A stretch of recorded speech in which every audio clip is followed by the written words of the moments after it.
Hi, good morning. Ako nga pala si AJ. Andito po tayo ngayon sa main office ng Digipreneur na kung saan dito natin pinoprocess yung mga franchise ng Lotto. So ngayon, merong nag-avail sa atin na taga Butuan. Imagine mo, ang layo pa no, pumunta pa talaga sila sa Manila para lang i-avail yung franchise ng Lotto natin. So, ano ba ang kasama once na nag-franchise ka ng Lotto? So, aside from services, airline ticketing, travel and tours, hotel booking, bayad center, of course, and loading and remittance, marami pang ibang mga kasama dito aside from Lotto. So, ang inclusions ng Lotto franchise natin, nandito syempre yung ating manual ng device na gagamitin natin. Okay? So, dito natin matututunan paano natin i-operate yung Lotto device. And of course, lalagyan natin to sa area or sa location mo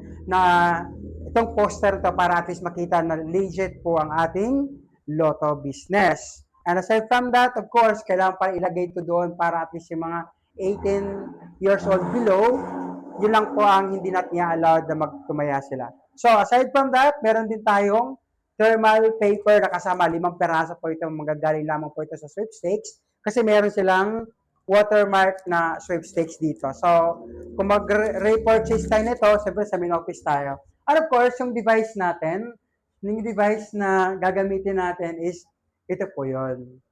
Imagine mo, itong device natin na gagamitin na para lang siyang POS na kung saan dito ka magtataya ng mga lotto games, ng mga digit games, dito yon. So, lalubat siya. Ayan. So, ayan.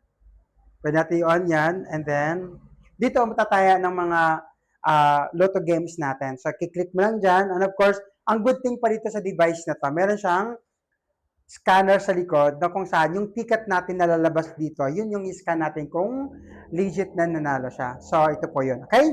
So, aside from that, of course, yung pinakamalaki nating tarpaulin. Okay? Ilalagay po natin yan sa area or sa location na kung saan doon mo ilalagay yung ating Lotto business. So, ngayon, since ito na natutunan nyo na kung ano mga enclosures ng ating package ng Lotto, so gusto ko namin tanungin yung ating bagong franchisee from Butuan City. So, si Engineer Edgar. Okay, dito po tayo kay Sir Engineer. Sir Engineer, may mga katanungan lang po ako, no? Opo. Before tayo mag-proceed. So, Sir, ano po pangalan ninyo? Complete pangalan niyo po. And profession? Edgar Zamora. Ito yung wife ko, si Rudilyn Zamora. I am a businessman.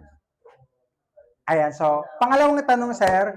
Ang tanong ko lang po sa inyo is, bakit po naisipan ninyo na Lotto ang i-add on ninyo na negosyo aside from may mga existing business na po talaga kayo? Nakita lang namin na merong opportunity kasi for this kind of business doon sa area namin.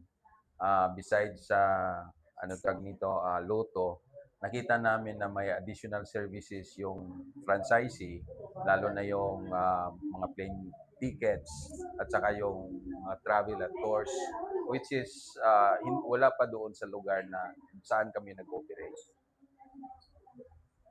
Ayan, so congratulations Sir Edgar, since ito po ang napili ninyong Lotto business, and I'm hoping and praying na maging successful yung ating partnership sa Lotto business. Kami Again, din. Congratulations once again, We wish sir. for both our lucks. Exactly. Thank you and God bless everyone. Thank you.